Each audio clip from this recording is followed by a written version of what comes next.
All right, guys. Hello. Welcome to the first episode of Off the Grid. I am your co-host Ramin Herat, and I'm joined by Jay Nagpal. there we go.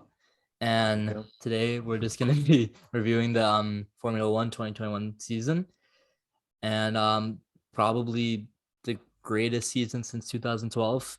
So yeah, let's get into it. And okay, doesn't want to change. There we go. So testing, um, I always love testing because I just like seeing the new cars on track and the new liveries.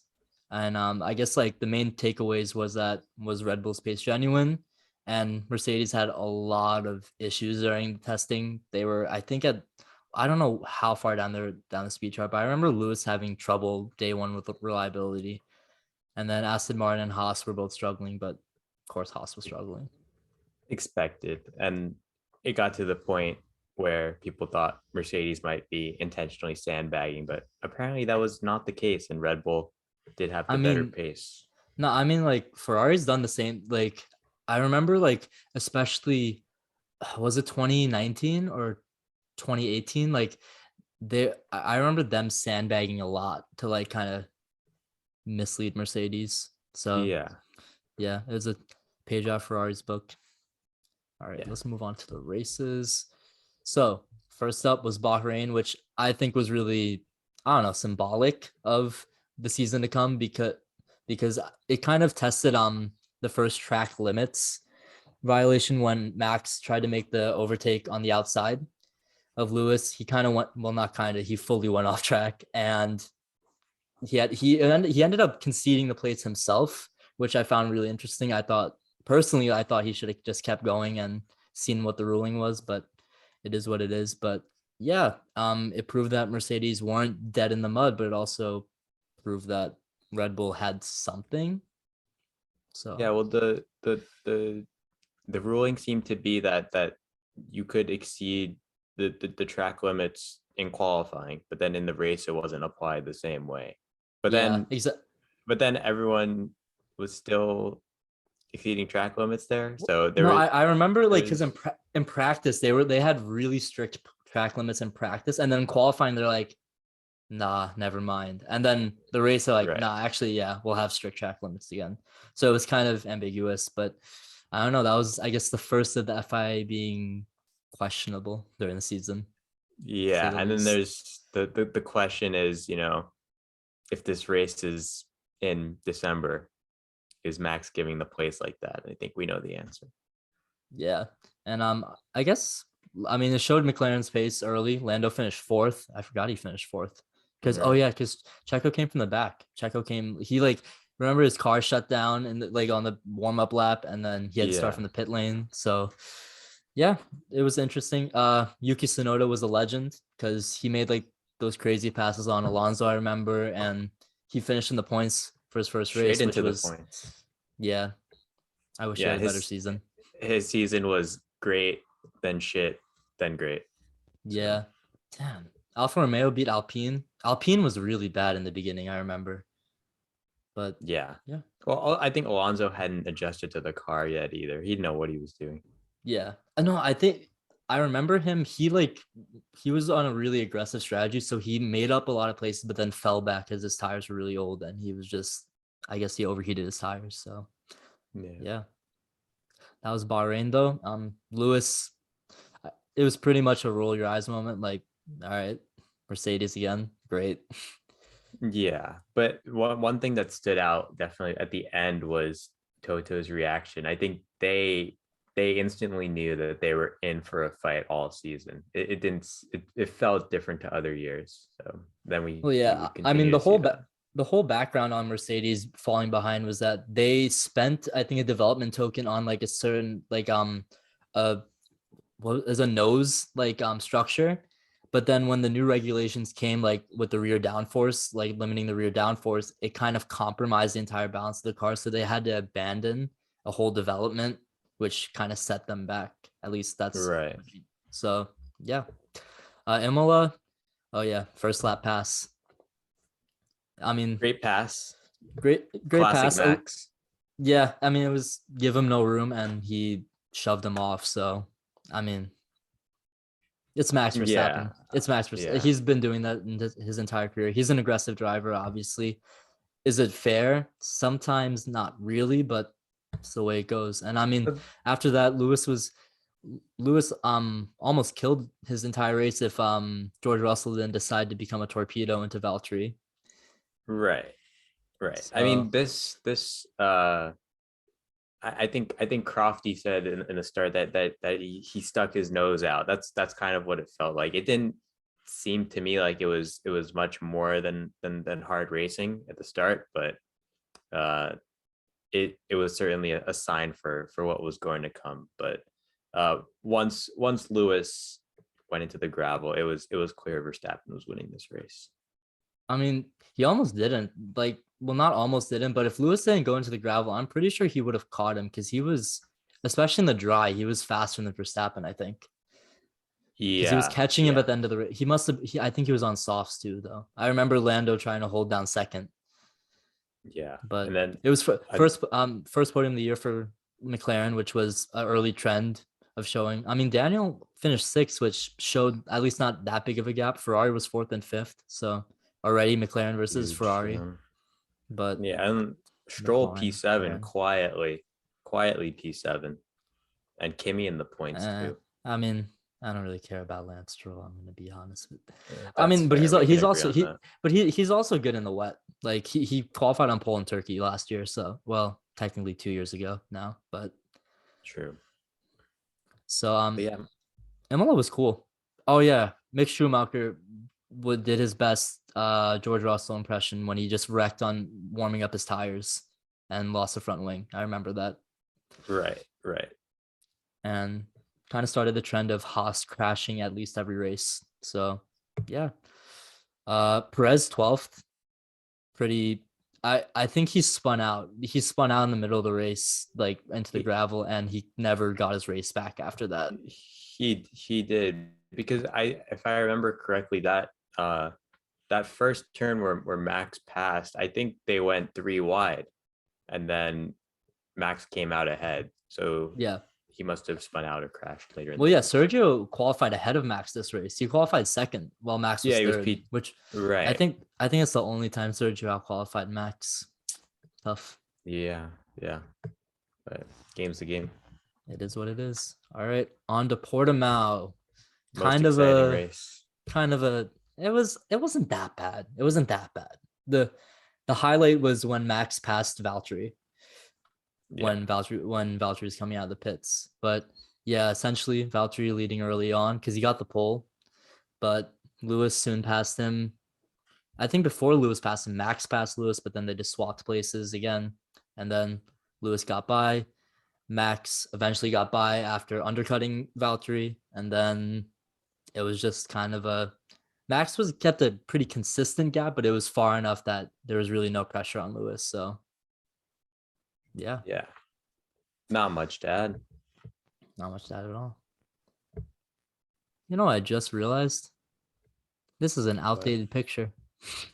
This is an outdated picture because there's no Aston Martin sponsorship on Red Bulls Oh, since that was I'm caught lacking. That's on me. Barcelona, another. I mean, it was interesting strategy wise, but this was more essentially, exciting. This was more exciting. We had a pass in the front yeah, when they ran the two stop. yeah. Max had the lead early, I think, and then Lewis did a two stop to kind of just basically have fresher tires, catch Max, and it worked. This is honestly this is one of the like this was a trend throughout the season. We see it in like France, we see it in USA. A lot of undercutting and we like a lot of taking two stops to try and beat your opponent instead of one, which I don't know. It's good that Pirelli has that kind of tire because I think that makes the racing much more interesting. That you can have that not everyone follows the same strategy. So Yeah, it also speaks to the track structure. I mean, Barcelona, Paul Ricard, Austin, these were all typical Mercedes tracks and tracks where there were overtaking opportunities. So that's why the strategy seemed to work, and what a it did boring in this track case. Barcelona is. Barcelona is such a It boring is. It track. is. It's because of that Again, it chicane. is. It's because of the last chicane. It ruins Yeah. that's a golden not passing opportunity, but like you can lead to a better pass opportunity for turn one and ruins everything. I hate that chicane. Yeah, and Uh, other notables, Norris finished Yuki behind Sonoda, Ricardo. Norris finished behind Ricardo, which was kind of crazy. Yuki Sonoda had an amazing race in the right? garage, and that was about it. I mean, yeah, it was nothing to write home about for anyone, like particularly. Like, I Yep. mean, Leclerc fourth isn't actually terrible. He finished ahead of Perez because, I mean, yeah, Perez just always digged himself. I mean, it was similar to Alex Albon last year or the year before rather. That he I would don't know about that bad. I think it's very similar because Perez and Albon were both not great qualifiers in that Red Bull. It's just that Perez was much more able to dig himself out of that hole versus Albon. Yeah, no, Albon would be in like P14. You're like, what's going on? This guy is not driving a Red Bull. This They're wasn't racing, that bad. But they're it's mainly racing me because too of hard. Perez's performance. Yeah, They're racing exactly. me too hard, Jay. Yeah. All right, Monaco. What a great race. This was a great race. Just like strategy wise, just the podium wise. I think this is the most likable podium from I this would season. agree. Or I would agree. actually, or maybe the race after this. The race after this might have a more likable podium. Right.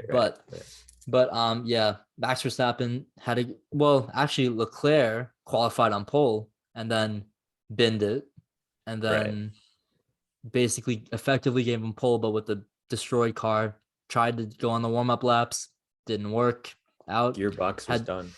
Had to retire from the race, so gifted a pole to Verstappen. Sainz also did he qualify P3? I think he did, right? Yep. Yeah. Oh no, Valtteri did. Valtteri then Right, Valtteri, and then because Valtteri had he then set the Mercedes world record. set the world record for the longest pit stop, which I think was pretty impressive. Could not believe what I was seeing on when I was watching it. Like it Incredible seemed unreal to scenes. me. It seemed Incredible scripted, scenes. but Yeah. alas, Sainz second place podium for him, which made me happy, and Lando with the podium always makes me happy. Another podium for Lando. What is it? It's his second. It's only his second this season or third. But Second or third. He's finishing close to a podium or at No, podium in nearly every race. His no, race start. I mean, at this I'm point, pre- he was third in yeah. That's drivers. why I So was gonna say I'm pretty sure he was third in the drivers, which was crazy. He had insane form in the beginning of the season. Insane yep, form. He was. car was delivering. I mean, I'm might be reaching a little here, but with Hamilton Verstappen, I think Norris was right behind them in terms of form. I think In the there beginning of the was season. In the beginning of the season. there was still a reasonable gap. I mean, so Lewis finishes P7 here, but any other track, he's clearly finishing on the podium. Let's talk So about Lewis. How he basically, I mean, he didn't screw up the strategist screwed up the strategy that they tried to do an undercut, but instead, Pierre Gasly pulled an overcut on him and completely screwed up his race. there He was was stuck nowhere behind, to go. and then Vettel and Gasly pulled it, had to pull an overcut on them. So kind of Yep. crazy. And Perez and Sergio, yeah. So bad race for Lewis. It showed honestly like the first sign of real weak. This was the first sign that I legitimately thought, okay, Red Bull maybe has a shot this year. Yep. And I think this was the race where I think it became clear that Ricardo was struggling in the McLaren. This has been he had I run these streets on the helmet, but he was his favorite awful. track winner here. And I mean, Lando passing him, lapping him and waving to him. He qualified 14. Well, I mean, it was an appreciation. It wasn't necessarily meant like that. But the optics were what they were. It was a shock.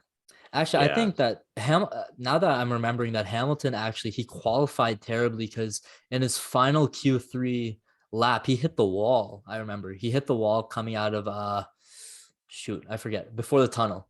He hit the wall right before the tunnel, and that ruined his lap. And then of course the red flag come out for Leclerc. So yeah, Hamilton looked just off form during Monaco, and I was kind of taken aback by that, especially when Monaco's about just it's much more focused on the driver's skill. So yeah. And I think Max a deserved winner here. He's had bad luck in the past and probably would have been on pole if Charles doesn't bin it. So True. I mean, deserved. Max deserved this, and plus the Red Bull was always going to be faster in Monaco than Mercedes.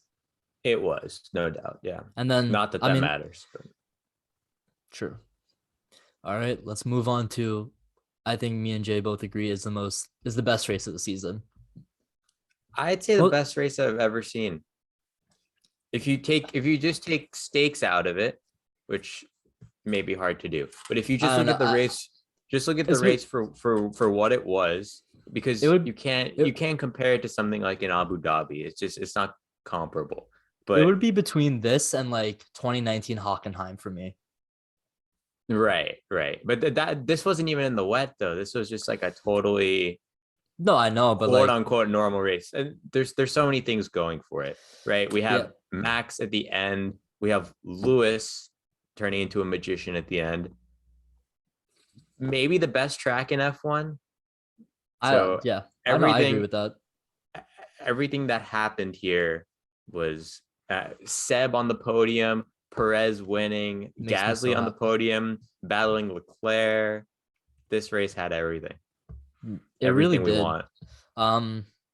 Valtteri finished P12. Oh, he was in no man's land the He entire was race. in no man's land. He was in no man's land. Crazy since they Should had say another Charles pole back to back, but he couldn't hold on from very long yeah. against the Red But I Bull and mean, the still a P4 for the Ferrari this year is always a good result. very impressive. Yeah. And yeah, Carlos I think had a good drive back because he crashed in qualifying if I remember correctly. So He did. Yeah, he did. And um I think he had issues in practice too. I mean, yeah. this is one of the tougher tracks on the circuit for sure. So Yeah, no, I was just so happy to see Perez and Vettel on the podium. That made me happy. And Gasly. yeah, I love Pierre. But yeah. And I think yeah. this was this I think the this I, implications of this race, for the title fight were definitely there. I mean, yeah. first it's Max is gonna win this race comfortably, build his lead, and then he crashes, and then with Lewis it's like he's gonna close it down, and then this happens. So I think the end result was good, and there wasn't much of a change, but the potential was there certainly. Nah, I definitely agree. I mean, yeah, Stroll crashing kind of tipped off everything when his Right. tire. And I mean, his tire went off the yeah. same way as Max's did, which thank God Max went the other way because if he went left, he would have went straight into like that pit divider, which would have been pretty horrible. But yeah, Well, I and mean, then the speed with which Checo and Lewis were coming down, it's as a driver, it's hard to adjust. So Max had a sizable lead, so you'd like to think, okay, maybe they go around, but who knows? So it yeah, was very no, fortunate. extremely. And Yeah. I mean, yeah, Lewis brake magic. It happens. But I mean, again, it showed the second week in a row where he showed weakness. And this was honestly the low point of the season for Lewis. I think after this, he got a lot better and was arguably the best driver on the grid after this. But at this point, it was, I don't know. Even though Max crashed, like Red Bull was looking more and more on form. So Yeah, it felt like Red Bull and Max were in the driver's seat, and it felt like Mercedes was much more reactive than we'd seen them in years past. So also to make a yeah, note, right behind Valtteri, we got the Haas's. So that's always a great sign. That's always a great sign when the Haas are right behind you. I think this is yeah, Nikita Mazepin's highest finish. So congratulations to him. And P14. yeah, I mean, I don't know. Will the Haas be higher next year? Maybe. That's the next up Yep. after this. All right, Paul Ricard, France, the French Grand Prix. It was a strategic battle. Max got Maybe, pole. Max yeah, and Max got pole, cooked it into the first corner, and Lewis drove off because Max overshot the first corner. Had to give the place to Lewis, and then Max, I believe he undercut Lewis. He pit before Lewis, was able to pass him, be ahead of him after the first round of pit stops. But then, surprisingly, Max went in for a second pit stop. At least it was surprising at the time because Max had a pretty comfortable lead over Lewis. But Max went back in, took a second pit stop, while Lewis continued on. Lewis and Valtteri, as Valtteri later said, not happy about the strategy. But Yeah. Max was able to make the 2-stop work, pass Lewis on the with 2 laps to go, I believe, 3 laps to go.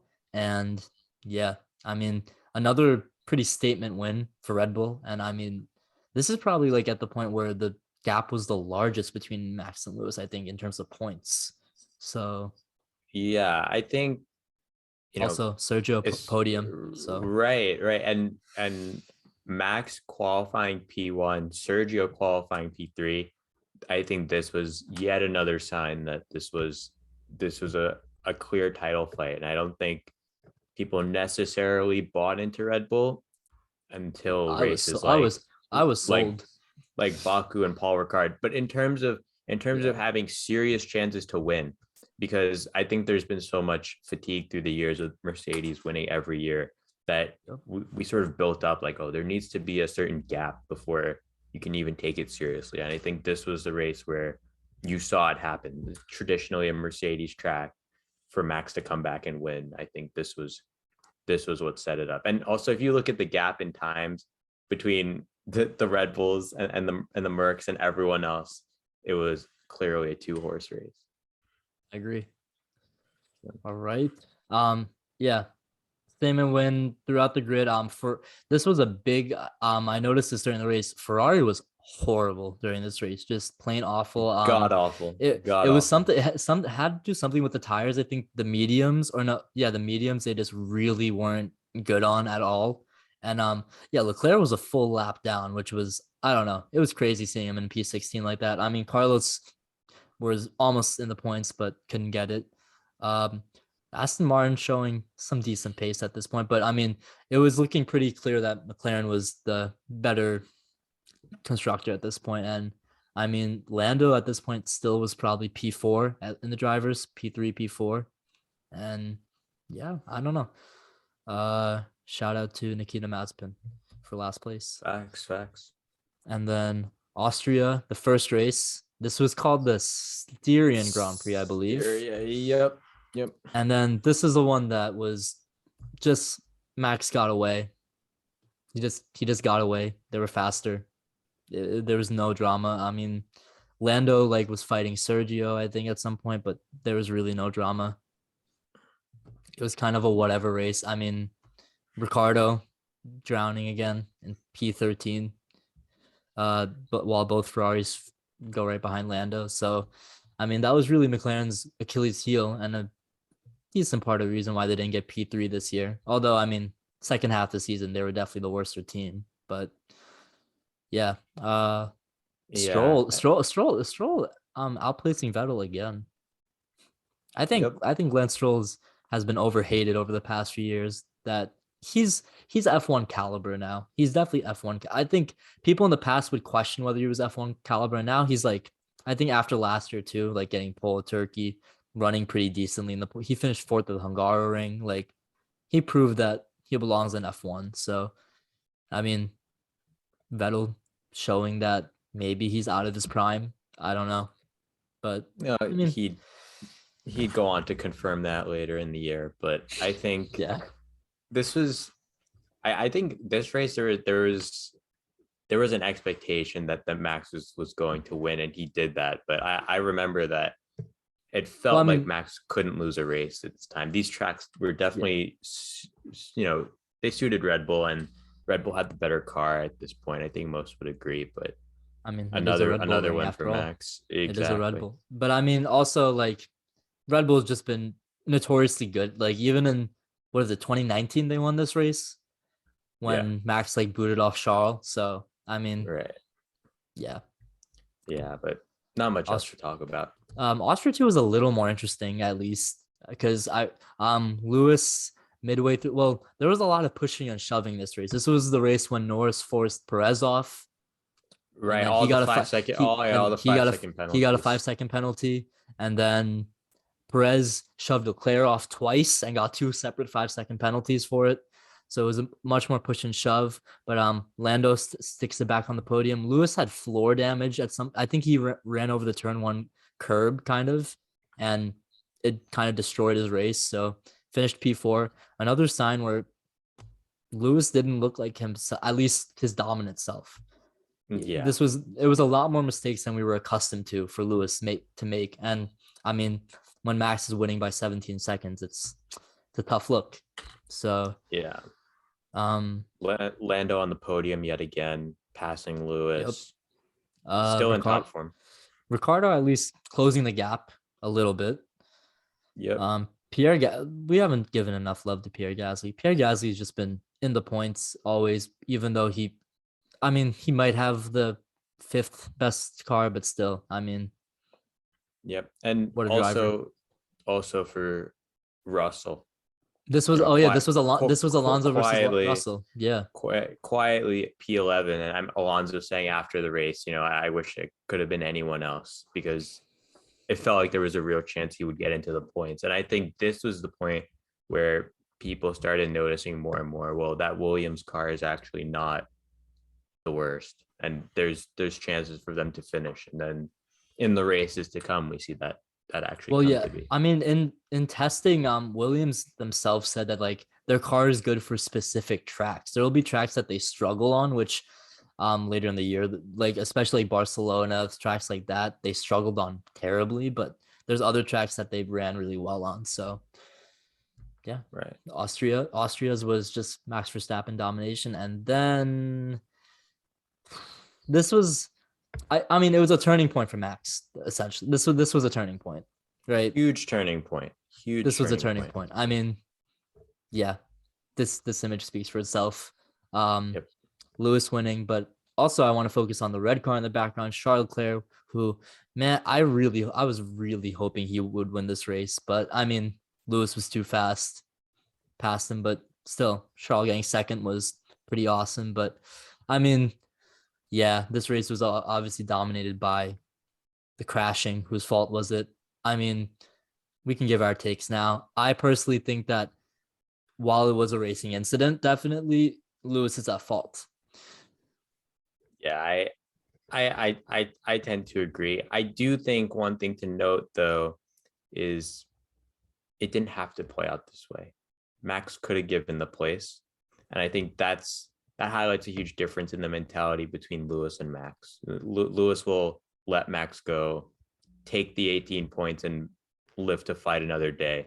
But I think for better or worse, Max is always going to go for it. And in many cases, it won him races and is a reason why he won. But well, exactly. I mean, up to this point, Max has been doing these crazy moves like the entire time. Like, so I think that he expected Lewis to get out of it, right? And I mean, Max is definitely not completely not at fault at this. He should have. I mean, he could have absolutely let it go, but like Max was ahead in the corner. It was his corner. Yeah, no, the incident itself, I think if you have to assign blame to someone, it goes to Lewis. But from Max's perspective, it shouldn't matter. No one really cares that it's Lewis's fault. At the end of the day, he left 18 points on the table. And I think this race was a huge change in mentality for Mercedes too, in terms of the sense of urgency. The upgrade package comes in this race. Lewis on Friday qualifies first, and then in the sprint totally drops it at the start. And I think there was a real feeling within Mercedes that, if we don't win this race, it's not looking good, because I think the gap here was over 30 points, and then Lewis gets 25 and suddenly it closes down. So I think, yeah. No, I agree. Fully. I guess other notes to make about besides the obvious, McLaren looked really strong at this point. P4, P5, really strong. Carlos Sainz had a good weekend. He finished P6, but that Ferrari was not really a match for the McLaren at this point. Alonso 7th, Stroll again, beating Seb. Seb was running. He was like P7, and then he just spun it. He just spun it by himself, and that was hard to watch for me. Yeah. I believe George also got into Q3 this race, which was a big deal. He qualified like 7th or something, but then he had a horrible sprint race, and that basically set him back for the rest of the weekend.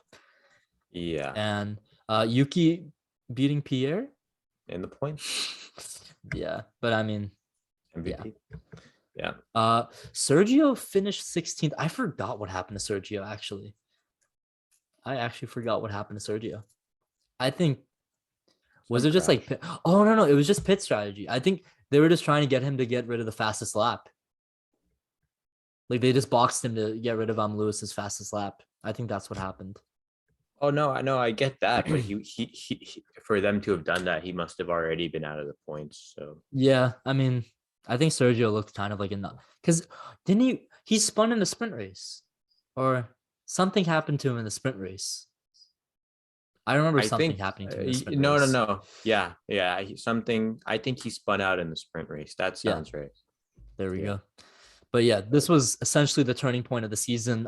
This was when, I mean, I personally at this point I thought Max had a better chance of winning the title than Lewis. I think this was going into summer break, right? Because the next race I believe is the I think no, I not yet, think not yet, not yet. Hungary is the last one. But I think Yes. just one to conclude on Silverstone. I think years from now, when we look back at this season, that's going to be one of the races we remember. Well, it's like the Rosberg and Hamilton at what is it? Austria?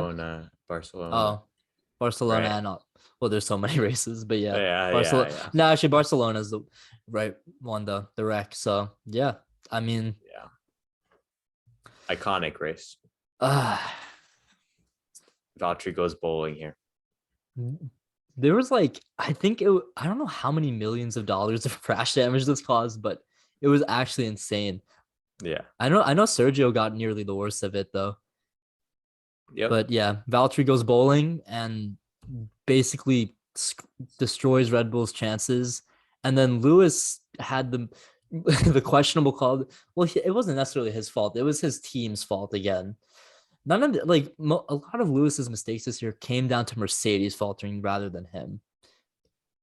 I would say in terms of the Because major like on the dropping rate, to the bottom of the grid errors, yeah. But there were many times where he made small mistakes that cost him a no, couple of places. I agree. But like here, it was like he even said that the track might be ready for dries, but the team didn't even think about it, and then the entire field goes in for dries, Yeah, and he was left sitting. you It was the funniest picture of all of yeah, 2021.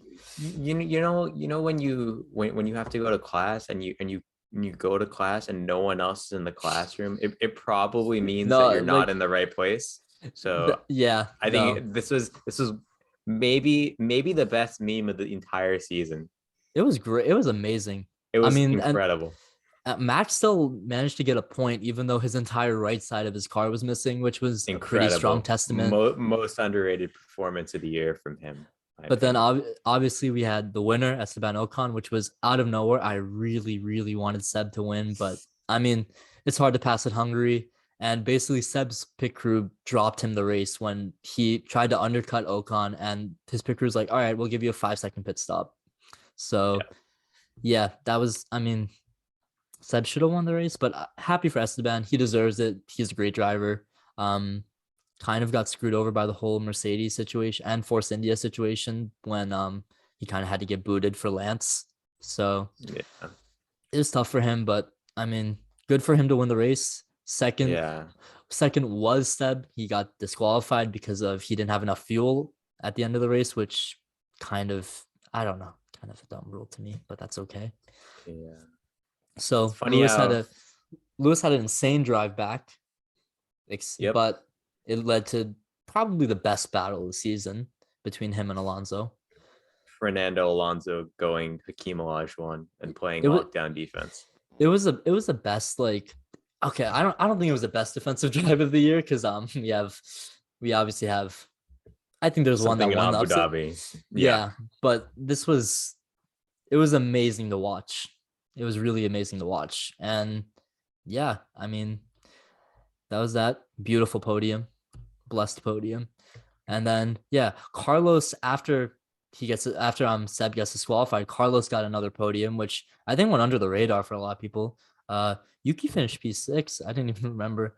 Oh, Yep. this was the race that Nicholas Latifi was in third place for like a good 20 laps, and I was freaking Both out. Williams. I was freaking out because Yeah. I thought Latifi might get a podium, but then eventually, I mean, the Williams isn't fast enough. Let's just be Yeah. honest. Yeah. So, But I mean, both Williams scoring points, which is you love to see it. Yep. Max finishing ninth. I thought he finished 10th. Oh yeah, after disqualification. Daniel Yep. Ricciardo also had a lot of damage. And yeah. I think also Max's overtake on Mick when he like I remember he like shoved him out of the way kind of, but it was a beautiful overtake. But yeah, Yeah. a lot of retirements. Oh, also Lance Stroll had a brain dead moment when he decided to send it like Valtteri did. He also went Yep. bowling into I forget who. I think it was Lando. Oh no, it was Charles. It was Charles. It was It was Charles. Charles. Yeah. And this also marked the beginning. This also marked like kind of the downward spiral for Lando, like barring obviously um Italy, but yeah. Yeah. The couple takeaways. One, Pierre Gasly just quietly in P5 as he does. Both Alpha Tauris, P5, P6, a great race for I them. think that's not surprising though, given that almost half the field's out. Fair, fair. And also But AlphaTauri is essentially like a 2020 Red Bull, right? So they're gonna be good in these kinds right, of tracks.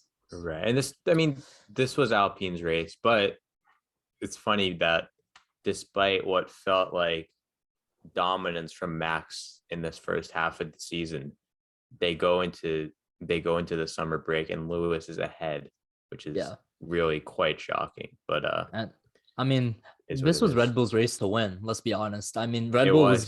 was gonna be the better car around here, and Valtteri going bowling essentially eliminated both of those chances. So it's another missed opportunity for Red Bull, and it opens the door for Mercedes again. This is when I mean, as someone who was cheering for Max Verstappen during the season, I started getting nervous. I was like, here we go again. Yeah, I But think that, I mean, just the point swing between the two races was 40 plus points essentially that were left on the table. So I think these sorts of errors are actually what kept it close. I think the longer season narrative is like Red Bull and Max were, or at least Max especially, were better throughout the season, but they made a few costly errors or got unlucky in a few places, and this was one of them. yep, nothing more to add to that. I agree. Yep. But hey, good for Alplan. I'll plan. Ah, So we this come was back from the sad. summer break. We come This back was from the summer sad. break and we Summer get break, this. and we get this. I mean, this is the result. You don't even get any intervals or anything because, yeah, I mean, it was legit just qualifying. I mean, let's be honest, Lando Norris should have gotten pole, but that's just me. I mean, he he went on the track when it was too wet, crashed, Yeah. and but I mean, hey, George Russell on the podium, not complaining, not Podium's a complaining. podium. Podium's a Um, podium. This is a big deal, though. I mean, the fact that Max got how many points? He got 12 and a 12 and a half. half. And Yep. then Lewis gets what? 7.5. So, Yeah. I mean, this was a big deal in terms of the race, but what are you gonna do? I mean, Yeah. I don't know. I think I don't know if it was wrong to award points, but I think half points was a good compromise. Half points was reasonable. But I think, you know, for Lando, a huge reason he didn't win a race this season was lack of experience. And I think this was one place where that came to be. I mean, The other all signs, places. all all What's the signs, other places? all signs pointed to him being on pole or P2 at the worst here. Yeah. So for him to crash like that in Q3 was Hey. quite sad, but it was avoidable. Also, both Ferraris getting eliminated. That's just Bad, that's just bad. bad. That's just bad. Yeah. We'll leave it at Said that. said P5 though. Yeah, I mean it was a pretty sketchy qualifying though in general. It was no doubt. I mean, let's be honest, that's the reason George got pole. He got it. He just got on the track at the right time. But still, Yeah. he had to keep it on the road. He kept it on the road and got a P2. Yeah. No, it was I wish he got P1 though. Would have been amazing. yeah, no, it was a win for strategy. Like poor conditions and you know car advantages go out the window. Who has the right strategy? And I think this was that spot for Williams. And I think Russell deserved a podium based on his performances. So it was No, great to see. I agree. let's move on from this kind of whatever race to another race that was it, it was More nice to be boring than Spa. it was nice to be at a new track, and it was Max's home race, but yeah, I mean, Red Bull were I would just say flat out faster. I would say arguably Max's most impressive race because there's tons of home pressure coming to your own Grand Prix, and it was never in doubt. Essentially, the second the Mm, race started, it didn't feel in doubt. So I don't know, very man. impressive from Max. I'm gonna have to go with the USA for Max's most impressive race. That's just me. Yeah, yeah. I don't know. I don't know. Just from the But perspective of dealing with pressure, all year Max played down any pressures or anxiety from the title battle. And I think this was a race that represented that he's cool, calm, and collected in these moments. So I mean, you see the intervals. There were only 3 cars on the lead lap.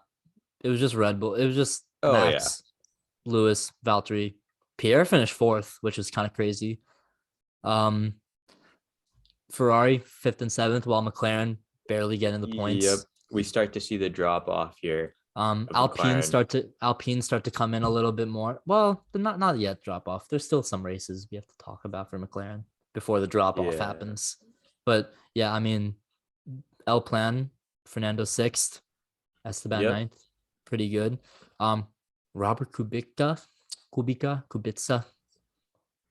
goated Ahead driver, of Mazepin. Goated. Absolutely goated. ahead of Latifi. Yep. All right, well, that's all for Zandvoort. That's I all don't. there is to say there.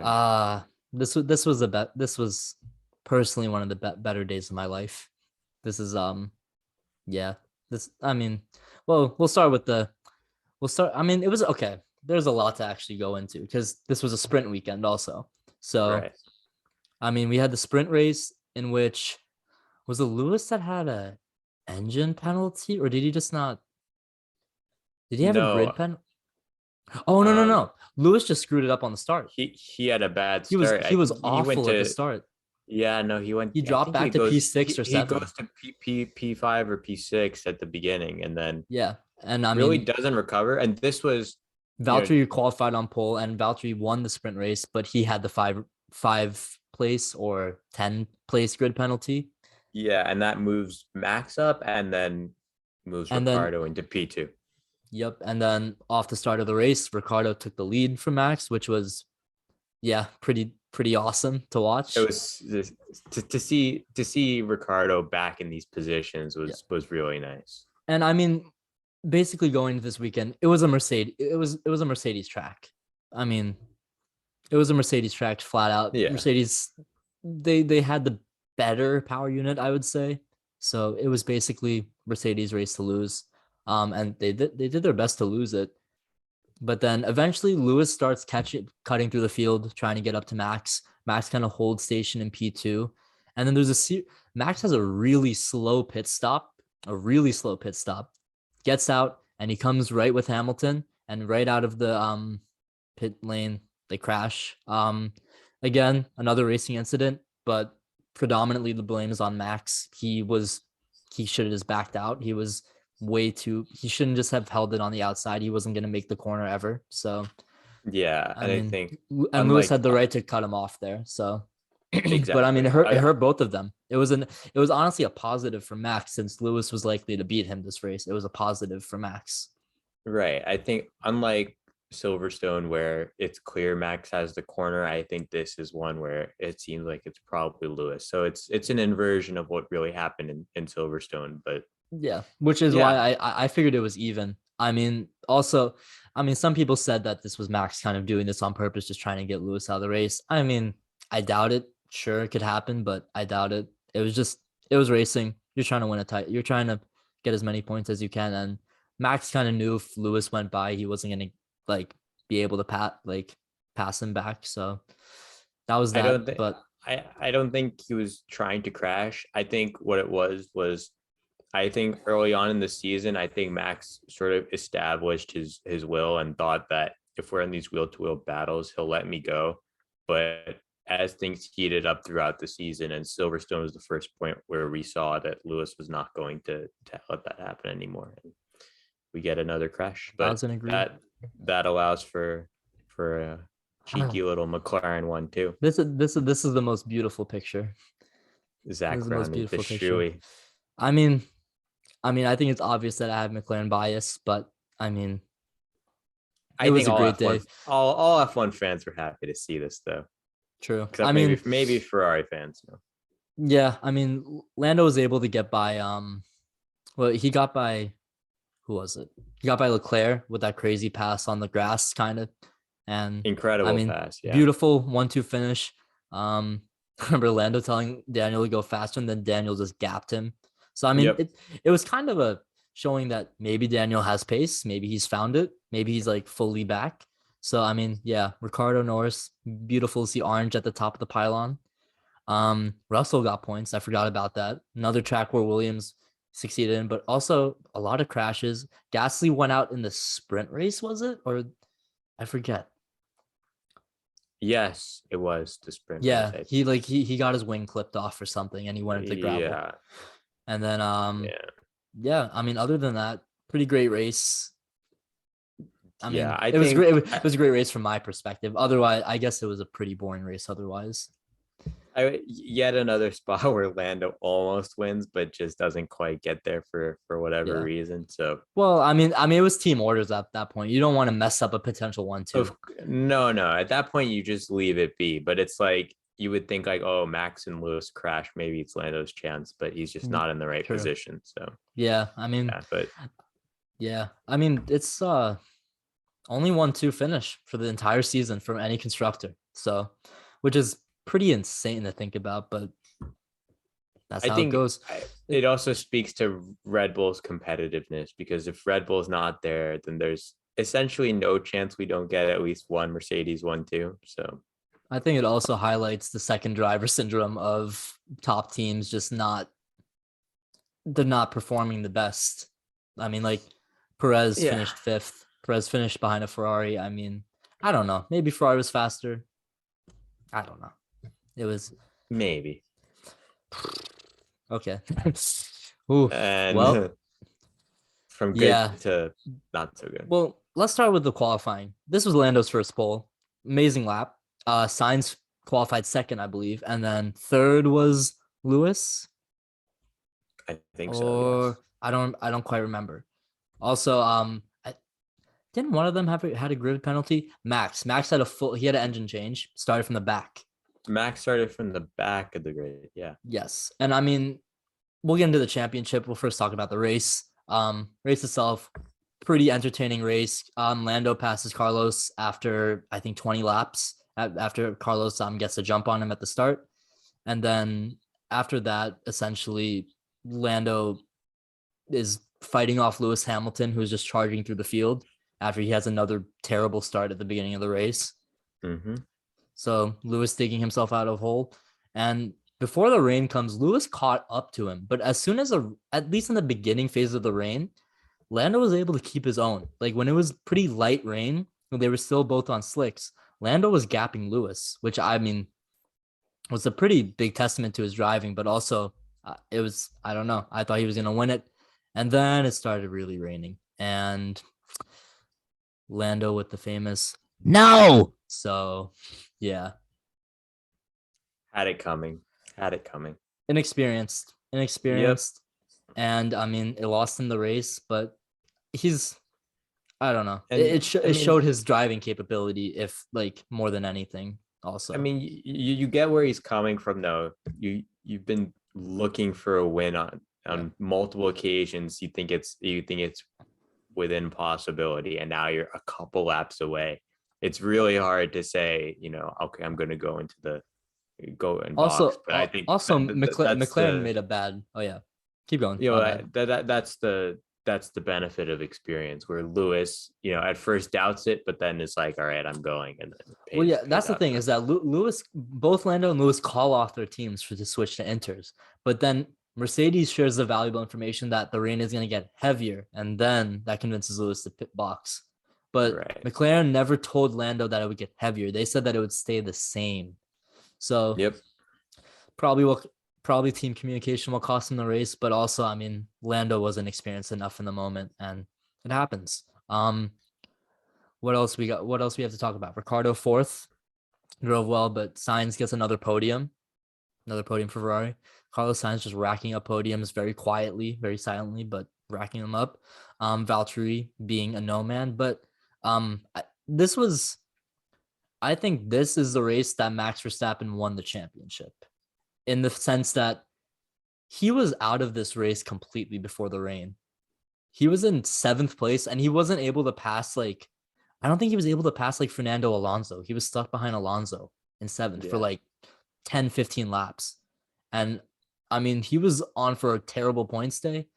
He switches the inters early, gets just, I mean, he's a great wet driver, finishes P2, and basically minimizes any damage from his grid penalty. So I think these points are what contributed to Max winning the title more than anything. I think each race has its own circumstances, but I think at a certain point in the season, everything we see in F1 is just through a certain prism of how is this affecting the title fight. And this was one of those moments where it's like, all right, it feels like Max stole some points he shouldn't have gotten here. And you could say the same for Lewis too, like Lando spinning out and Hamilton grabbing those extra points. I mean, I agree, but I think it's just like, I think even if it stayed dry per se, I think Lewis might have passed. I think that when it started lightly raining, Lando was able to keep it on his own, but then when it obviously heavy raining, driving on old hards isn't going to really help. So yeah, but one thing to note, I think this is Lewis's 100th win, so big milestone for him too. Oh yeah, this was I remember watching this. I was on a plane ride back, and it was like right before I boarded my flight. I watched Lando like spin into the car park, and I was, yeah, that was a rough. That was a very devastating flight for me. But yeah, that was at least tough pill from McLaren fans to swallow. But I mean, it was a great race overall, honestly. Like Sochi has a really bad reputation for its races, but this was a very solid race. Yep. Let's move on. Also, Kimi points. Turkey. This is when we're getting to the latter half of the season. Not the latter half, but the latter phases of the season. So Red Bull the end is in sight. Yeah. The beautiful white livery. And I mean, Turkey was basically chalked up as a Mercedes track, and they proved it through free practice and quali. It was a wet race. Well, damp race, but it forced everyone to stay on inters for the entire race. And it was a pretty interesting race. I think that at one point, I think Lewis had a grid penalty, I believe. Yeah, he took an engine penalty. Lewis took an engine penalty, and that's what led Valtteri get pole and the win ultimately. Verstappen and Perez, however, right behind them, which is, I mean, pretty good damage management from them. I mean, that is what is expected, but still good that they executed on it. Other notes, Hamilton, he wanted to pit, he didn't want to pit for a new set of inters, and ended up pitting probably, I guess, at least 5 laps later than he should have for inters, and it kind of screwed up his race, kind of screwed up his shot at getting a podium. So that was a big deal.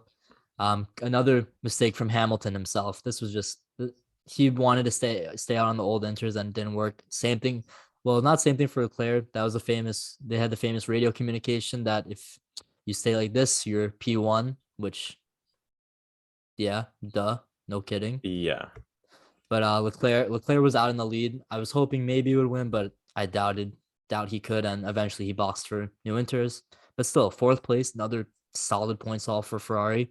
Meanwhile, in the Ferrari versus McLaren fight, Lando finishes 7th, average race. Sainz finishes 8th, average race, and then Ricciardo floundering behind 2 Alfa Romeos. Yeah, I think Lewis was under the impression he didn't have to box at all for the rest of the race and could have just played it out. I don't know what the I think he could have, but the thing is that, like, I mean, there was a lot of videos made about it and everything, and obviously we don't have all the data of their lap times and all of that, but essentially, if Lewis continued on those softs, he would have probably finished right about where he was anyway after he pitted, if not worse, behind Gasly. So at the end, if he did box, he could have gone maybe 3rd, which would have been extremely valuable come Abu Dhabi. But, you win some, you lose some. Yeah. For some reason, this race didn't feel quite as important as the others. I think when Lewis or Max take an engine penalty, something feels different about the race. Because it feels like damage management at that point, right? Yeah, So exactly. yeah, I agree with you though. I mean, Yeah. but I mean, honestly, looking back at it now, it was a pretty consequential race in terms of points. Moving on to Austin, Texas. Big race. Good race. Good racing. I mean, it was pretty clean-ish. It was clean. Um, I think it was as good as we could have gotten, honestly. and I mean, it was what Verstappen qualified on pole, didn't get a good start, which became a trend for him at the end of the season. He was awful on starts at the end of the season. Horrible.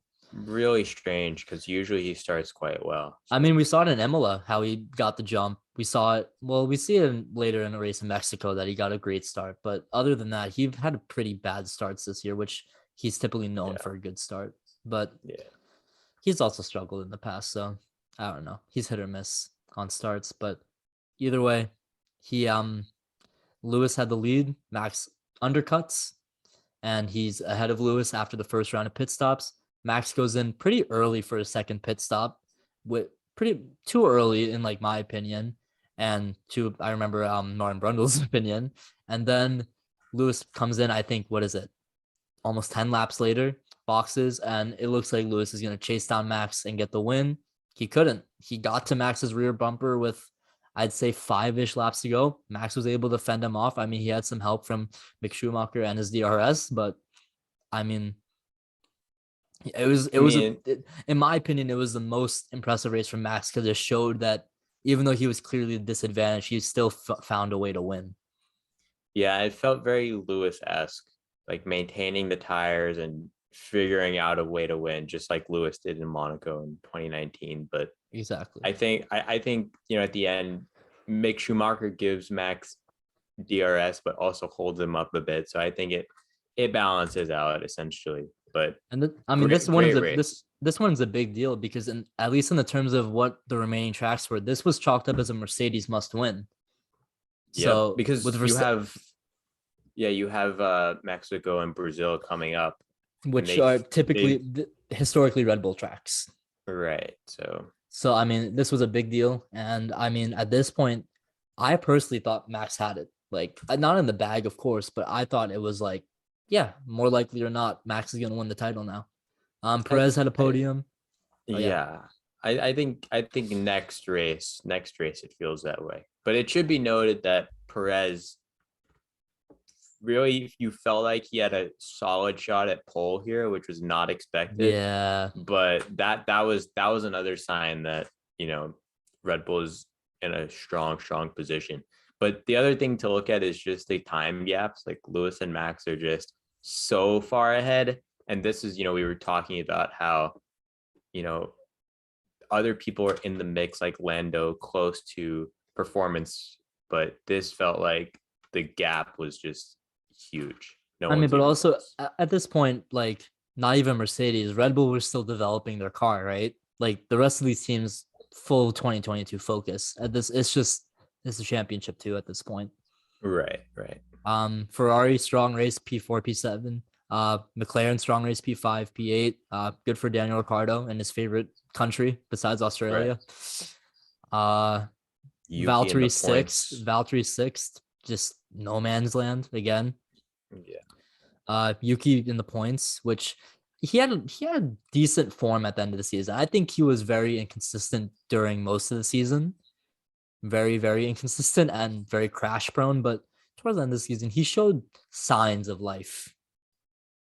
Yeah. Which I mean, to be fair, this is what his third, fourth year in a open wheel car, so I think it makes sense. Yeah. I Um, think yeah, um Yuki in the points though is I would say a sign of things to come. He starts to perform better at this stretch of the season. And Gasly out again. Uh, no, yeah, Started to feel like his form was more inconsistent here, but I think he brings it back. I mean, Pierre had a lot of unlucky incidents. Like he just had a bunch of times where his wing was just clipped off, and then he just went straight into the gravel, and it was game over. Right. But that is what it is. Mexico, and I mean, this was qualifying was shocking when Mercedes destroyed Goes Red one, Bull, two out of destroyed Red Bull, nowhere. goes 1-2, which I mean, everyone chalked this up as a Red Bull win, especially since they've won past how many years? 2 years there. So, I mean, Yeah. it was pretty shocking. But then, of course, Max gets the start of his life, which is the last time this season he'd get the start of his life. And he gets P1 into going into turn one and never looks back. Um, Checo had a really intense battle with Lewis at the end, couldn't get by him, but still, he got P3 in his home country, which was pretty cool to see. Pretty cool to see him celebrating with his dad. And yeah, it was, I mean, other than that, it was a pretty uneventful race. I mean, Pierre Gasly finished P4, which was pretty awesome for him. Bounce I mean, back. Yeah. it is a Red Bull track, but still pretty awesome. Fourth place, even though he's a minute behind. Yeah. uh, Now we see the gap between Ferrari and McLaren yeah, I mean, at this point, starts to come. McLaren started floundering a bit. Kimmy gets points again, which I Yeah. really. Oh, I Good remember race this. for Seb. This is the race where Alfa Romeo completely screws up Antonio Giovinazzi's strategy as he was in P6 or P7, Hmm. and then they just told him to box early for no reason, and it completely screwed up his race, and he ended up outside the points, which I think. I mean, now he's out of F1, he's in Formula E, but I think he got a bad rep, even though a lot of the blame was towards Alfa Romeo. It should have been towards Alfa Romeo more For sure. Now this was a because race where he had a good chance to finish in the points, and yeah, the strategy was god awful. It was yeah, Ferrari esque. yeah. And I mean, as we're saying, Williams inconsistency, 16th and 17th. I mean, yeah. Right. Uh, Brazil, what a race! This was the final sprint weekend, and well, yeah, we had that incident, but before that, we can talk about the sprint race where Lewis takes an engine penalty, and essentially Mercedes puts I don't know what into their motor, and Lewis goes from 20th to 5th during the sprint, which was um, probably the most impressive piece of driving this season. Up there for sure. I think it is. It was I mean, he's got amazing to a watch.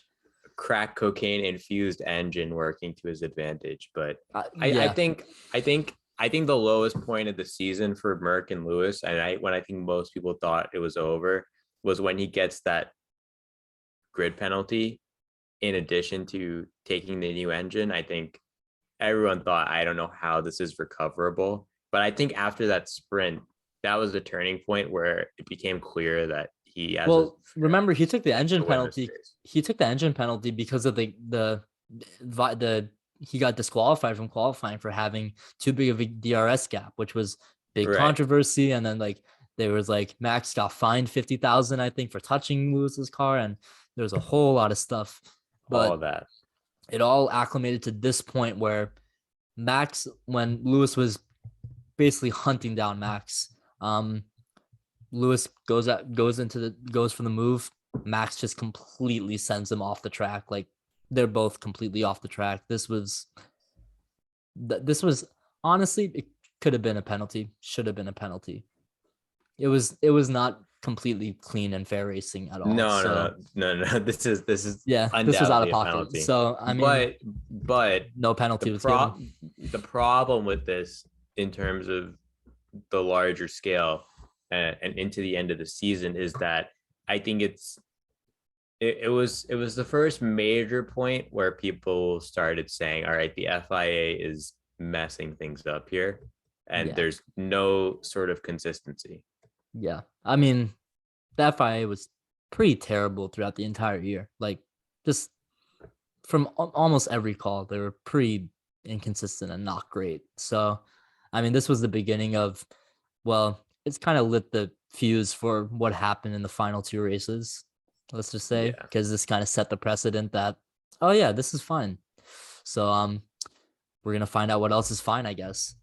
Besides that, Lewis dominant win, just a dominant drive of a champion. And I mean, at this point, Maybe, yeah, maybe the best weekend of his career if you don't probably count titles.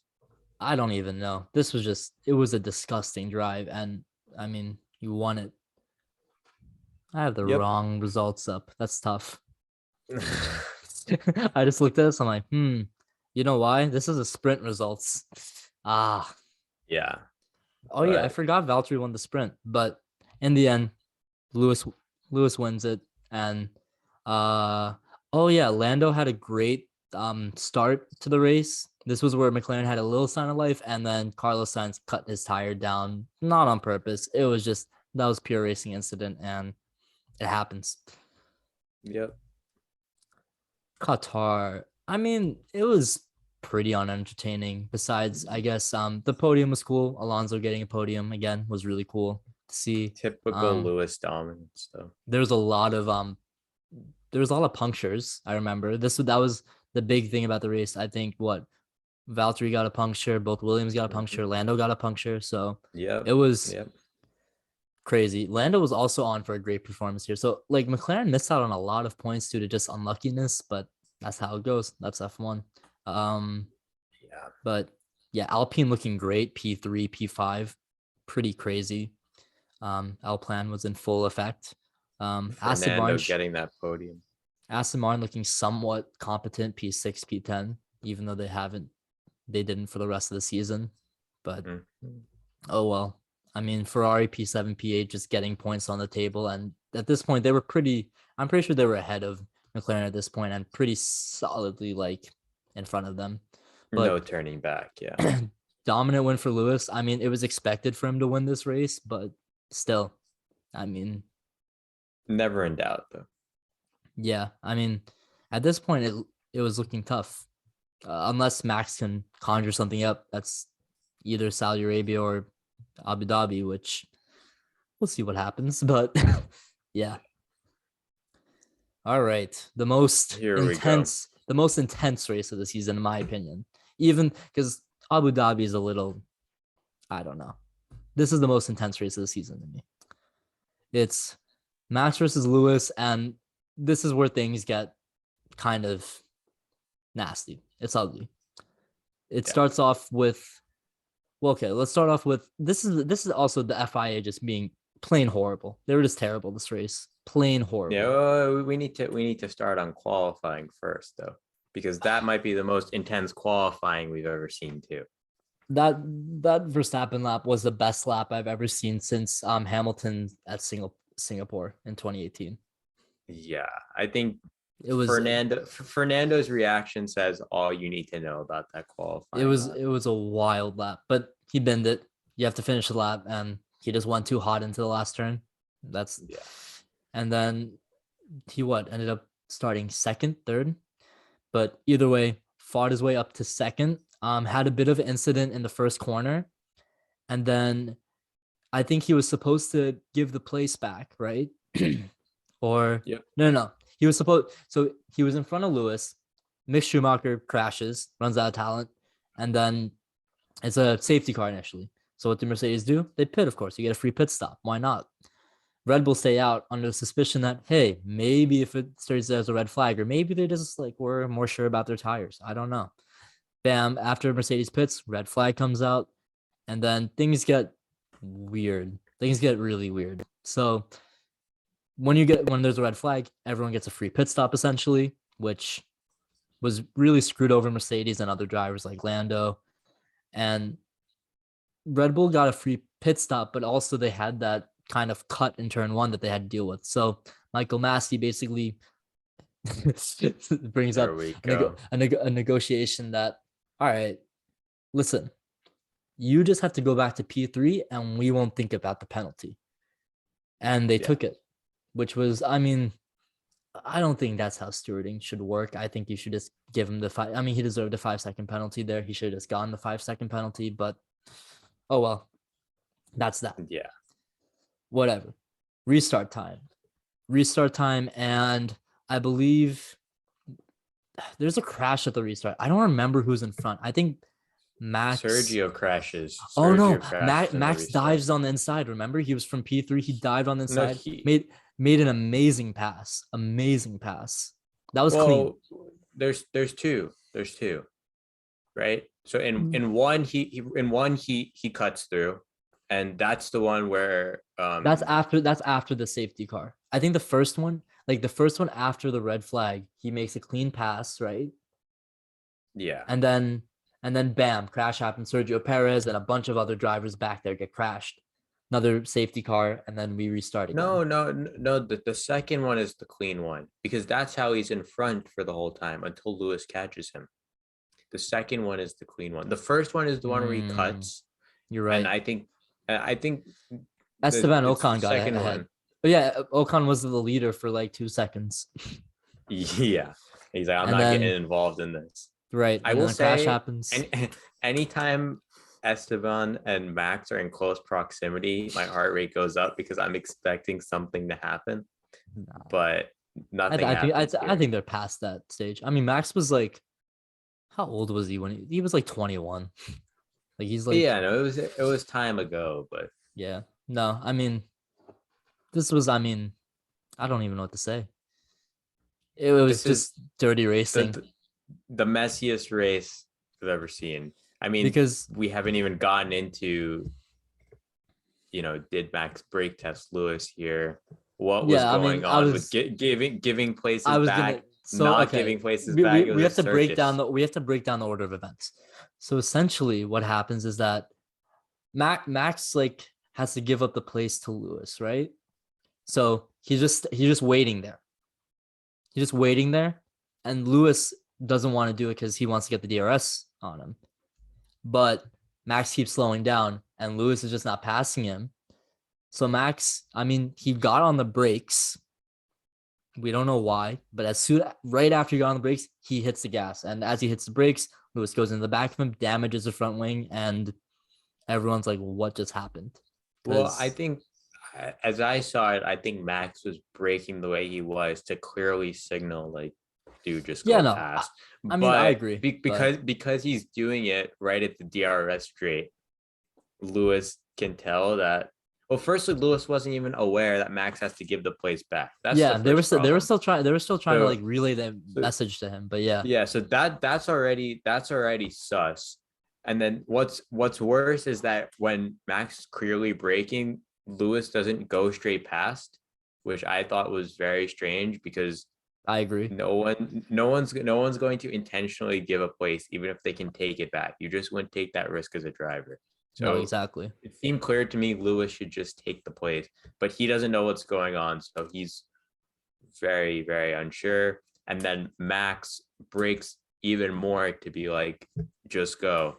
But I think it was just messy and there was no communication. And then the very next lap, the same thing happens, but then Max kind of pulls a cheeky move in that he lets Lewis pass him right at the DRS detection point and then outbrakes him into the next corner. So he's in front of Lewis and has DRS, which was basically Christian Horner's way of saying, let him by strategically. So, yeah. And I think it, when you think of the giving of the place in Bahrain and compare it to this, we've come a long way. So, but I mean, the point where Max like got in too hot and he cut turn 1, he eventually got a 5-second penalty for that, and then got a 10-second penalty for the brake check,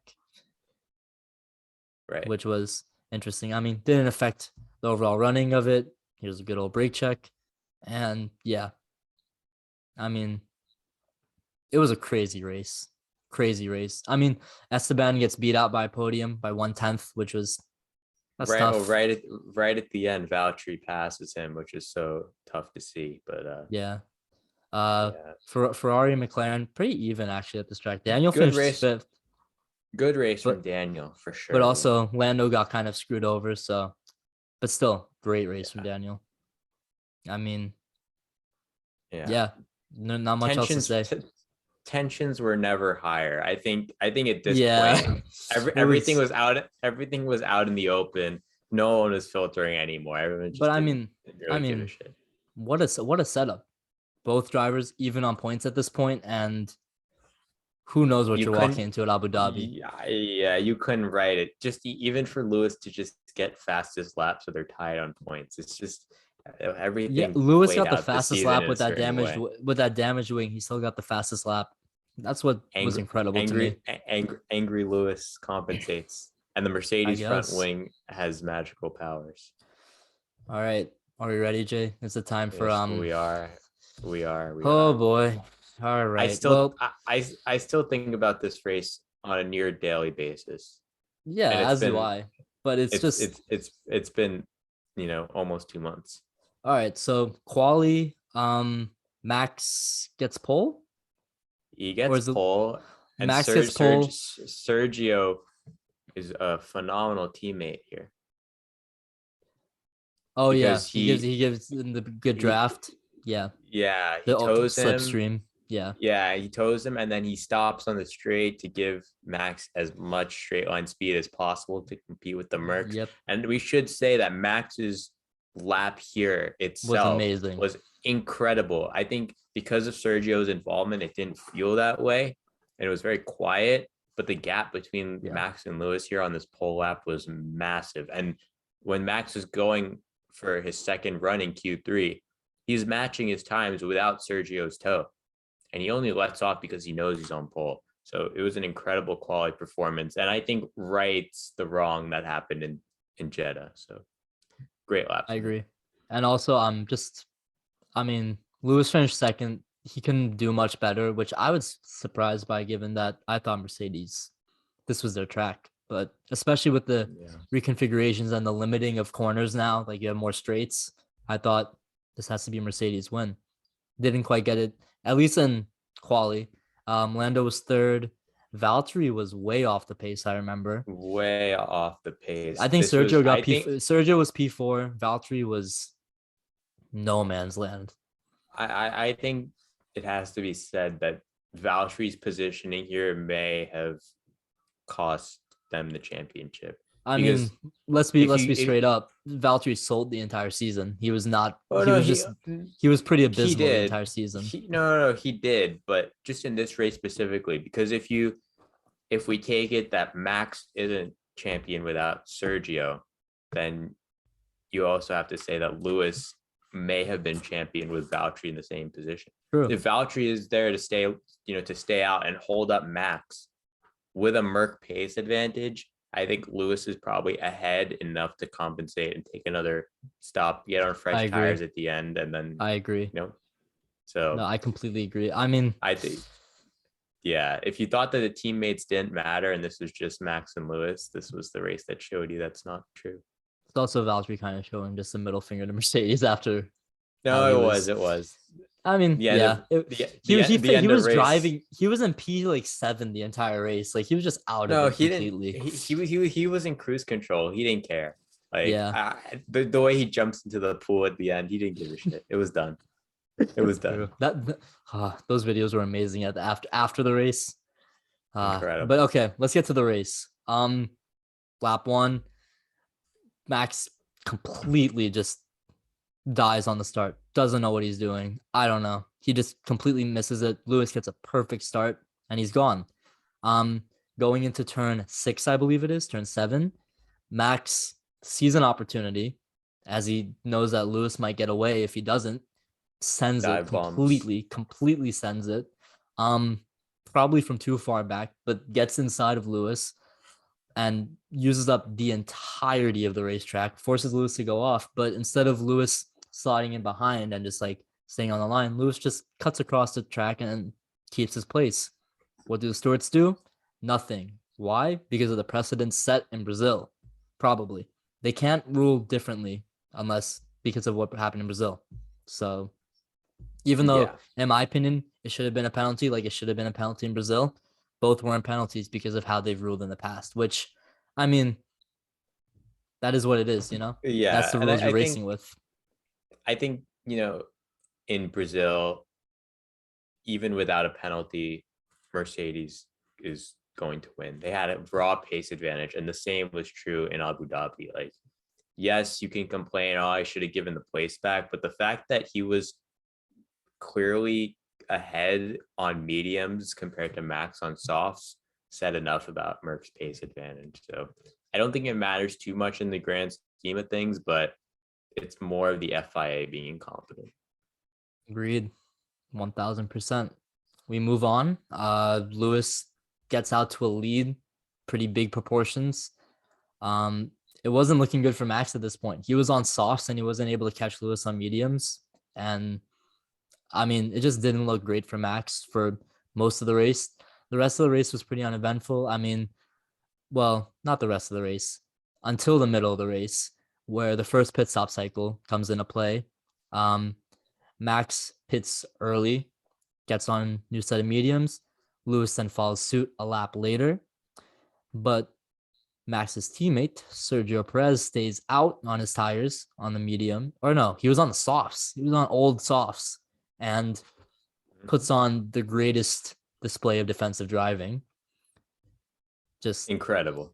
It was beautiful. Sent from God. It was 2 laps of just completely, it erased a 13-second advantage from Max to Lewis into 1 to 2 seconds into 1 second, where Max was essentially in Lewis's DRS. But it was the best contribution Checo made the entire season.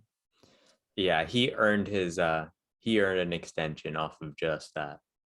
True. It was maybe the best defensive driving I've seen. So it was the best defensive driving I've seen. Incredible.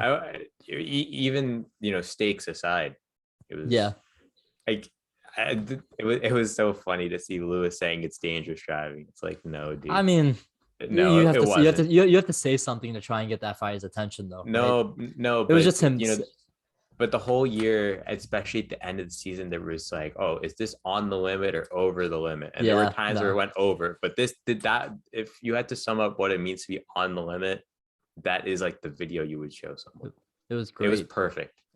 Unfortunately, it was kind of a waste, at least in the sense that Max wasn't even able to get. Well, yeah, or so we thought. Max wasn't even able to get anything out of it. Then I think not a safety car, but a yellow flag safety car, virtual safety car comes out. Virtual safety cars, yeah. And Max and it was perfect timing for Max. He's able to pit, get on some new tires, and try and chase after Lewis again for one more time. And at this point, it was an 11-second gap. He had fresher tires than Lewis and did nothing with them. Yep. Basically nothing. He closed in a bit, but it was not nearly as close as what he needed to. And honestly, by the end, like last 10 laps of the race, I was like, wow, after this entire season, it's still going to be Mercedes on top. And that's what it looked like. And then Nicholas Latifi. Yeah. Sends it into the wall. Sends it. I mean, Max can thank Mick Schumacher for whatever Mick Schumacher did to Nicholas Latifi. But, yep, Nicholas Latifi sends it into the wall. Bam, safety car, and everything changes. Lewis, here's the thing. I understand it was a tough call for them. But if you're on, like, Toto Wolff is the person who said that a race shouldn't end under a safety car, right? Like, they at all times possible, they should try and end it under green. I don't know why he didn't box. Probably because they didn't want to deal with Red Bull doing whatever. No, you can't. But you know that Red Bull is that Red Bull is gonna box, right? So I feel like if you give Lewis fresh tires behind Max, that's better than that. There's a 50-50 shot of the race ending and not ending, in my opinion, especially since they cleaned up Latifi's car with about 2 laps to go. They should have, and the FIA handled this terribly. Essentially, they were getting a billion messages from Toto Wolff and Christian Horner saying, do this, do that, do this. And which is totally out of bounds, by the way. Yeah. And the fact that it's not allowed anymore is the right decision. But here's the thing. All right, if you say it's 50-50 and you have to decide, I don't think you willingly give up track position. I just don't think you could do that. Because the downside is too big. You've been in front the entire race, you have to hold on for one lap, and you have the better car.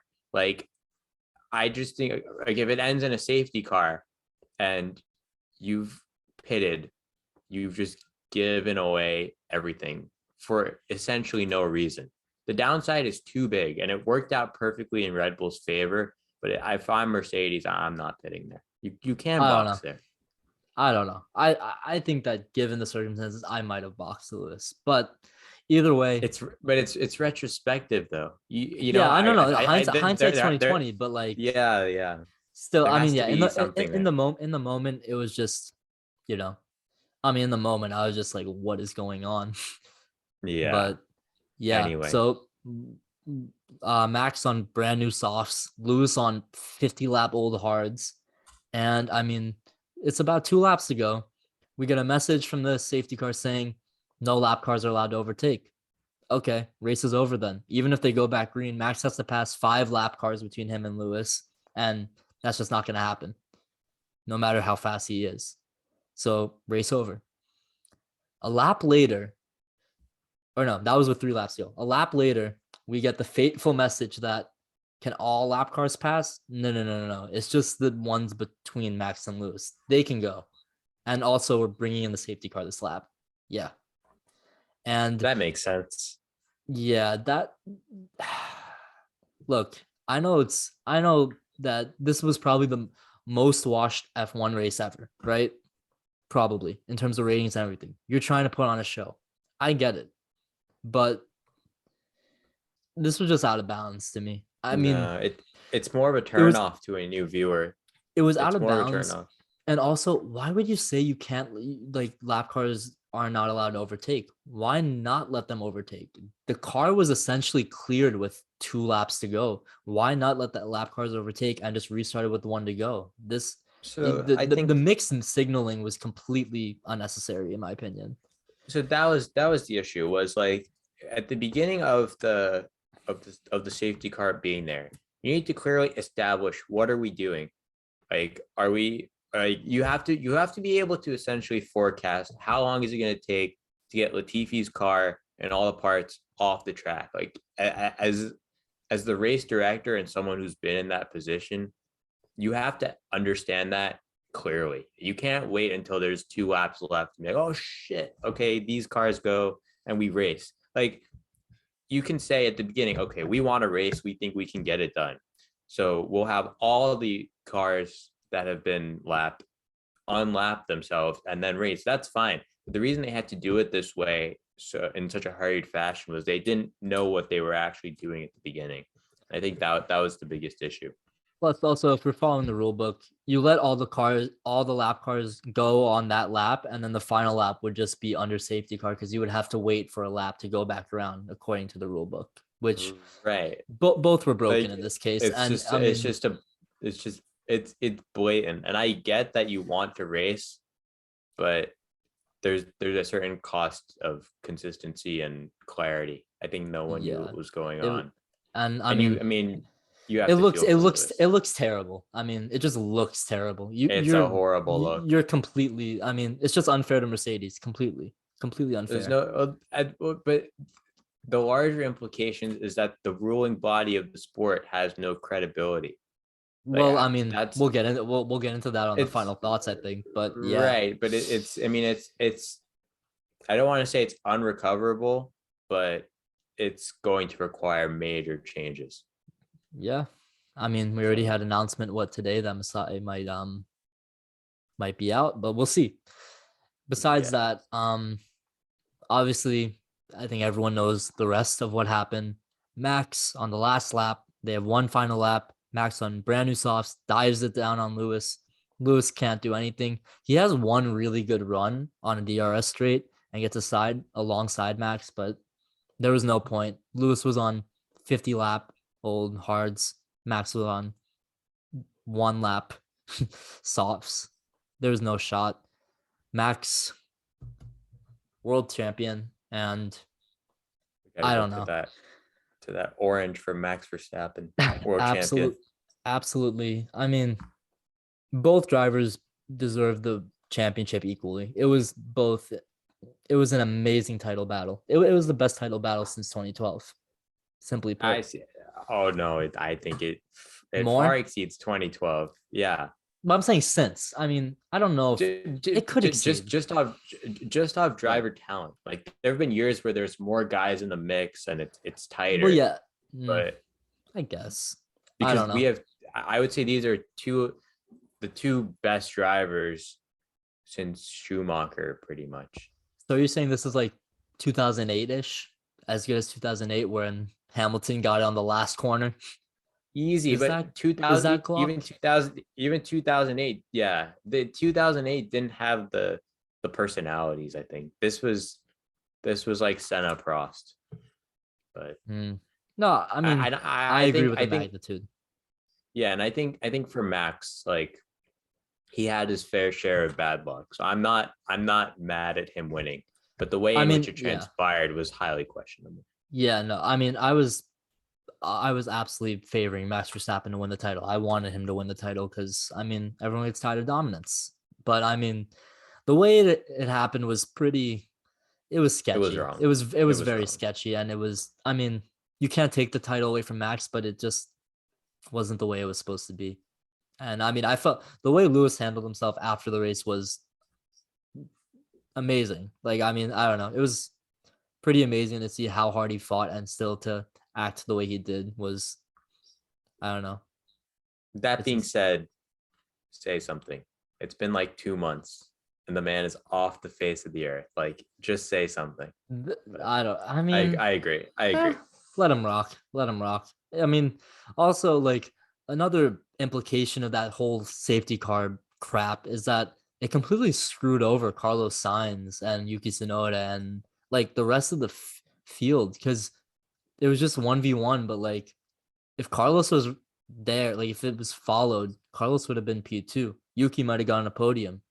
Like, there was so many other things that could have happened that it just screwed over the midfield drivers, I don't think especially the ones that were still lapped, like Ricardo, Stroll. They couldn't unlap themselves because they were still behind. well, I think that's not fair in sport.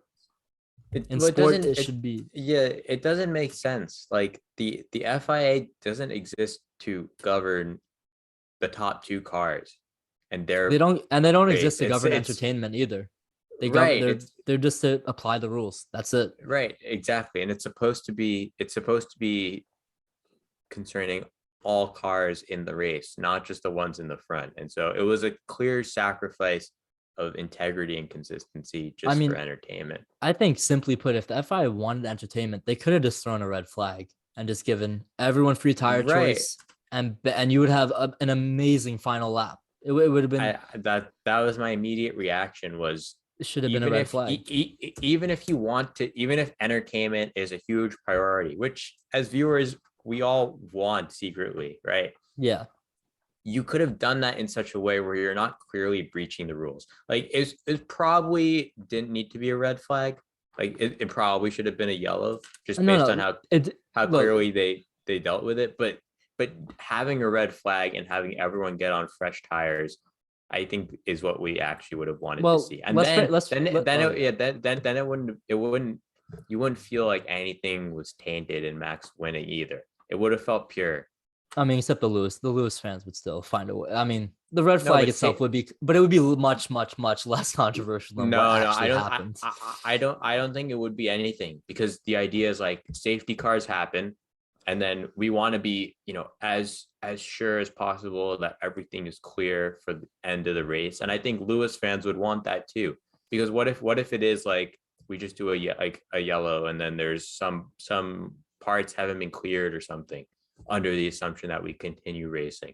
So I think a red flag would have solved almost all Everything, issues there. no, So yeah, I agree. I mean, they do a similar thing in IndyCar where I know in the Indy 500 that when there's a caution in the final laps, they throw a red flag immediately just so that they can have 2-3 laps of just shootout. Same thing should have happened and here, but it is what it is, I kind would of thing. I would also say that, the larger discussion going forward about like what can the FIA do to make sure this doesn't happen again. Maybe add Hold some. up, hold up. Let's get to that Oh, slide. we're getting there. We're getting there. Yeah, yeah. But But I mean, you know Think let's about let's that. let's just reflect. Max Verstappen, world champion. I mean, Deserved. deserved. Only 24 years old. Who knows how many more he's gonna win? I mean, we'll see how long he'll stay with Red Bull if he stays his entire career. But I mean, you can't deny the talent. You can't deny how good he was this season. He didn't fit. Yep. He finished P1 or P2 every race except the ones that he was crashed out at. And yeah, like Austria going bowling. yeah, so And absolutely I think, yeah, most wins, most polls, and sets the record for most podiums in a season. yeah. Impossible to say it's not deserved. And just to do it in a non-Mercedes, you know, so much of what happened in Abu Dhabi was bad for the sport, but Max winning, I think, is inarguably good. So I it mean, sets up 2022 in a really, really fascinating way. in a way, I think that what happened in Abu Dhabi, right? All the controversy and everything, even though it's bad publicity, it's still publicity in the sense that there's going to be a lot of people who want to see what happens next year after that. People want to see what's going to happen. How's Lewis going to respond to how he was basically robbed of a title? So I think, Yeah. I mean, I don't know if that's the intention, but I don't know. But yeah, I mean, we could just review the season very quickly in saying that new world drivers champion, most different winners since 2012. And it was a back and forth title battle all the way, tied in the last race and came down to the wire, the literal last lap. Can't write it better than that. Even if that happened because of wrongdoings, but and Ferrari versus McLaren, I mean, it's an old rivalry that we saw, not for P1 and P2 in the constructors, but P3 and P4, which was fun to watch. And I think given the new regulations next year, two teams to watch to potentially challenge for the title. Yep. And then to the FIA, I mean, as we said, all year they were not good. They were not good all year. What happened at Abu Dhabi was just wrong by the FIA. They did wrong things, and they really do need to do some action. Michael Massey, it shouldn't be if that is what they decide to do, it shouldn't be the only thing they should do. They have to restructure their entire format of stewarding and have more like head stewards instead of just having different stewards at each track. I think that's dumb. Yeah. But yeah, I mean, and also the team principals need to do better. Toto Wolff and Christian Horner both screaming on the radio to Michael Massey was pretty embarrassing to look at, to watch and listen to, especially, I mean, when Toto was crying at the end of the race. It was pretty embarrassing, and it kind of diluted from the actual racing on track. I don't know. Especially when like Toto was saying no safety car after the Raikkonen. That was just Yeah. I mean, it's inexcusable. I mean, Christian was doing the same thing. I mean, both principals are equally guilty, but But it's just I would say from Toto's perspective, it's almost unethical. Like a safety car comes out for a reason, which is to protect the safety of the drivers, and to yeah. want to sacrifice that just for your own opportunistic gain No, made me feel far less sympathetic towards Mercedes. exactly. So, I mean, yeah. I yeah. mean, F1 Twitter. I mean, F1 Twitter has been a war zone after, but Yeah, I but mean, it exploded like never before after this race. But just a few points. One is I totally agree on the stewards. If your issue is inconsistency, maybe have the same people deciding to bring some I consistency. agree. But in terms of writing things in the rule book, I think putting something in about having a red flag in these types of situations, that's the clearest form of action that I can tell. I don't really know what it means to address things in an Well, actionable way without changing the rules and see, that the or problem with that is establishing that rules. But the problem is that then every time at the end of a race a crash happens, you have to make it a red flag. It seems kind of it's it's just writing a rule for the sake of entertainment, right? It's not writing a rule for the sake of safety or writing a rule for the sake of fair competition. It's writing a rule for the sake of entertainment. So once you put entertainment in the rule book, it gets kind of diluted. I mean, Mike, they FI completely No, disregarded but the rule book. Like they no, just but tossed it in the trash during the end of the yeah, race. exactly. I think it's not as bad, and you can establish it in such a way where it's not much of a stretch, and the entertainment benefit is tremendous. So like structure it in a way where, oh, if it's been, if we're under a yellow flag and the safety car is still there after 3 laps or something, then the idea is, okay, the crash is bad enough that it could conceivably be a red flag, and then we throw the red flag or something like that. So it's not too much of a change, but it allows what we wanted to all see and didn't actually get. So, But I mean, I agree, but also I don't know. I think it'd be hard to implement. I think that it does, it can yeah, be one of those like unwritten rules kind of thing that, when it's the end of the race, you want to have some action, throw a right. red flag. But yeah, I mean, this season is, I mean, I don't know how 2022 is going to be better, but I mean, it has a good shot given the new cars, new new driver lineups. I'm I'm beyond ecstatic for 2022. Me and Jay have a lot of videos coming out for 2022. We do. We have some predictions, some hot takes, some very hot takes. But yeah, I think that's gonna do it for this first podcast slash YouTube video slash whatever it is. But thank you all for watching.